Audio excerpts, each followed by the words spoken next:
It's the Happy Families podcast. It's the podcast for the time-poor parent who just wants answers now. Our children are only here for such a short time, and I can spend my time collecting rocks, or I can find little flecks of time and gold in our relationship. And now here's the stars of our show, my mum and dad. Hello, this is Dr. Justin Coulson, the founder of happyfamilies.com.au. I don't know about you, but I cannot believe how fast term one is disappearing. We're at the end of another week, and we've only got one more week in Queensland, at least, until school holidays arrive. 2 weeks for a whole lot of other states. The days are flying by. Hopefully, you've got some exciting school holiday plans. Kylie and I, well, we might actually be homeless, Kylie. We still haven't found a place to live. It's getting kind of tense, isn't it? Yeah, it's not a laughing matter, honey. I'm actually pretty stressed. I don't know what else to do except laugh. So basically, if you've missed it somehow because you're securely accommodated, we're selling our house and moving to the coast. Rentals are at like minus 0.3%. Like you just can't get a rental anywhere. And we've been looking for a house, but we just don't seem to be able to find one. And we kind of got to sell ours first, which adds a level of complication to the whole scenario.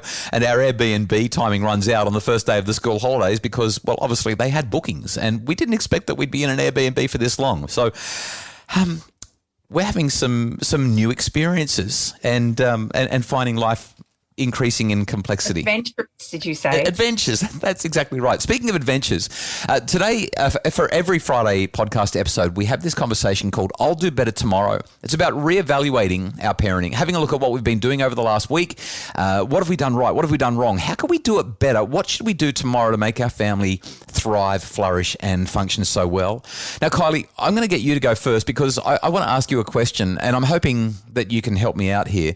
As I've observed you over the last week or so, and obviously I'm in a different location to you. I'm still at our house keeping it in order for the open houses and to make sure that everything's right for that while you're on the coast with the kids. What you've done this week seems different to what you normally do with the kids. I've had more conversations with them and heard more joy and delight in their voices. And when we FaceTimed, I've seen more smiles on their faces and in their eyes than I've seen for a long time. Even though there's the uncertainty and the lack of closure around what we're doing, our kids seem this last week to be different in all the good ways. And I'm just wondering why that is and whether that might form a part of your I'll Do Better Tomorrow and how that can inform and help any parent who's going, yeah, I need that because we're not there right now. It's funny you should ask because it was actually your I'll Do Better Tomorrow last week that really struck a chord with me. You shared some feelings that you were having around our 19-year-old daughter who is, kind of struggling with all of the things that a 19-year-old would usually struggle with as she tries to work out who she is and where she wants to be in the world and what her contribution to the world will be. And just that, I guess, lack of connection that's there right now. And for me, it actually reminded me of an analogy that you share about the swimming pool and how our children play in the swimming pool and we actually create the boundary around the swimming pool. Yeah, I know the one. I got that from Dr. Lisa D'Amour in her book, I think it was Under Pressure. Now I can't remember. It might have been Untangled. I get them confused. And she basically says, as parents, we're the pool edge, but our kids are out there in the water. They're swimming around. And every now and again when they're having a hard time, they come back and rest on the pool edge. But then they push off again. And it hurts us when they do that because but the pool wouldn't exist without the edge. Yeah, that's right. But when our children actually become adults, it's almost like they jump out of the pool and they jump into the ocean and we can no longer kind of put those same parameters around them. And every now and again, I kind of forget that she still needs us and I kind of just let her float, out there without checking in. And so even though she's not here with me, I've actually been really intentional this week in checking in on all of the kids and just having those quiet moments with them. So since we've been here at the beach, we have been going for swims, but the weather hasn't been really nice. And so we've actually stopped going to the beach for the last couple of weeks.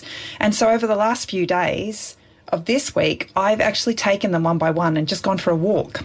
And we've walked for up to an hour as we've just, chatted about anything and everything in their lives right now. And obviously everything's changed for them. And what I found in doing that is not only have they really loved the one-on-one time, but it's actually turned my heart towards them.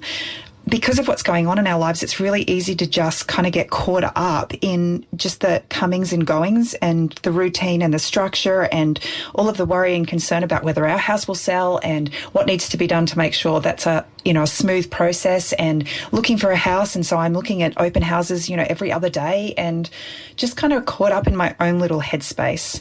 But this week I've really, really tried to slow that process down and to remember that I've got 4 little people in my world right now who are trying to make sense of everything that's changing for them as well.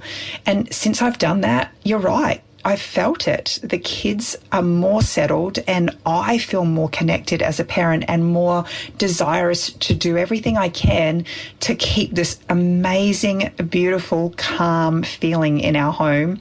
Touch wood, we've had it for 3 or 4 days now and I don't want it to end.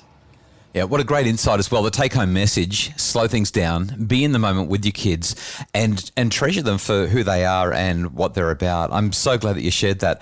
Right after the break, my I'll Do Better Tomorrow, a bit of a tough one because I'm not really spending any time with the kids at all based on our current circumstances. I want to share with you what's working for me as I try to juggle that challenge. It's the Happy Families Podcast. Are screens creating tension at home? Tweens, Teens and Screens is a webinar to guide families to healthy, safe super screen solutions. Buy it today at happyfamilies.com.au/shop. It's the Happy Families Podcast, the podcast for the time-poor parent who just wants answers now. I'm wondering, Justin, what are your insights from this week? So I'll Do Better Tomorrow is about what we've done right or what we've done wrong with the kids, and how we can be better next time. I've really loved the phone calls, the FaceTime calls, the opportunity to connect with the kids that we've been so caught up in so much stuff that we haven't been great on that over the last few months. We've done it somewhat consistently, but not all the time. Whereas this past week, it's been a lot more, and it's also had a great energy about it. I've loved that. But as I've reflected on how much I miss being with the family, how hard it is. I mean, you and I have daily conversations about how difficult this is and how much we wish that we were not in the current situation we're in, even though we've created it for ourselves. And I was thinking about that podcast conversation that we've just had, I think it was on Tuesday, about how being a parent doesn't make you happy. And even though the research says that, I got to be honest, I love being a parent. And it reminded me of a story that I wrote about in my very first book, What Your Child Needs From You. And I thought for my I'll Do Better Tomorrow, since I'm not really spending a whole lot of time with you and the kids, that sharing this story might be useful for any parent who's going through any of the kinds of things that we're talking about. So I'm going to read this to you. Is that okay? I was just thinking you've really rummaged through the archives to find this one. This is one of my favourite stories of all time, and it's about gold flecks. It says, in the mid-1800s, there were significant gold rushes around the world. A well-known story tells of a young man who, like thousands of others, was certain that if he went to the goldfields, he would find gold nuggets too big to carry and be set for life. The young man sold everything he had in order to make the journey, and when he arrived at the goldfields, he set to work. He dipped his pan into the river, washed the water over the sediments, and over time became more and more disappointed. He was persistent, but at no point did he find a gold nugget, not even the smallest pebble. As the days wore on, he accumulated a massive pile of rocks beside him. He would dip his pan, wash the sand and pebbles with water, remove the rocks, place them beside where he sat, and dip his pan back into the river again. He was sure that if he persisted, he would find the one nugget he needed to make the venture worthwhile. Things eventually became desperate for the young man. He was out of money and still had no gold nuggets. He was approached by an older wealthy prospector who commented on the size of the pile of rocks the young man had accumulated. Dejectedly, the young man confirmed his fears to the prospector. I've been here for months looking for gold, but there isn't any. I'm going home. The old prospector disagreed. I wouldn't be so sure. You just have to know where to find it. He then took 2 rocks from the young man's pile and smashed them together. One rock split and gold flecks reflected the sunlight, sparkling in the older man's hand. But the inexperienced young man had higher expectations. He wanted perfection. He wanted nuggets, not tiny flecks. He said that he wanted nuggets like the ones hanging from the pouch on the old man's belt. The old man lifted his bulging pouch from his belt and held it out to the young man, who took it, opened it up, and peered inside. And he was shocked by what he saw. There was not one single nugget. Instead, the pouch was full of thousands of those tiny gold flecks. The wise old prospector told the young man that he was looking for the wrong thing, explaining, "You're chasing gold nuggets so hard that you're missing out on all the enormous wealth that these precious gold flecks can bring you. It's the slow, methodical daily grind of accumulating these little gold flecks that has brought me the wealth I enjoy today."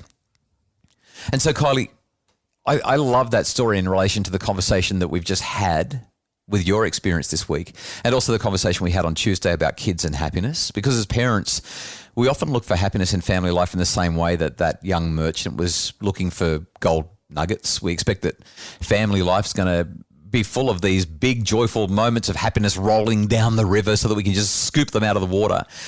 We want those nuggets that make our life rich. We want to feel good. We want the magazine family life. But yeah, as you were sharing at this time, just kind of the monotonous day-to-day grind that he went through as he skimmed the water and, sieved for looking for gold and just collected these rocks. yeah. And it created such a mental picture of me of what family life can be like. And like I shared in my story at the beginning, I kind of feel like I was just in that daily grind of collecting a whole heap of rocks through the day, gone through the motions. And it's amazing what a difference the week has looked like this week as a result of kind of looking outside the box a little bit, changing things up. Having that prospector come along and cracking the rock open was kind of like listening to you share your story last week. And it just made me realize that our children are only here for such a short time, and I can spend my time collecting rocks, or I can find little flecks of time and gold in our relationship that will nurture and strengthen and sustain each of us in our daily lives. Thank you so much for saying that. I love the way you said that. That's beautiful. I think that family life is dirty and rocky and messy and mundane and banal and wet. and sometimes we just feel like we're accumulating that pile of rocks. But if we look closely, we will find thousands upon thousands of flecks of gold in every day and in every moment. So that's my I'll do better tomorrow for today. What's coming up on the podcast next week? Well, next week we're going to talk about what to do with toddler tantrums. I've recently had an ABC interview with an announcer from ABC Newcastle, who he's a grandpa, and the grandkids are just driving him bonkers, and the old school way of dealing with little kids isn't working so well for him, and his kids are getting a bit cranky about his way of interfering. They think, hang on, you don't know how to parent, stay out of it, even though he's raised kids himself. So we're going to talk about dealing with toddler tantrums and reflect on that conversation. Plus, a new study has come out that shows that kids who talk back grow up to be better adults. I'm very interested in this conversation. Yeah, we'll dive into that next week. Thanks so much for joining us this week on the Happy Families podcast. We hope that it makes your family happier. We appreciate so much the work of our producer and executive producer, Justin Rulon and Craig Bruce. And if you'd like more info about making your family happier, or if you'd like to join us for the Bringing Up Boys Summit for every parent of boys aged 8 through to 18, we would love to have you join us. You can get all the info you need at happyfamilies.com.au.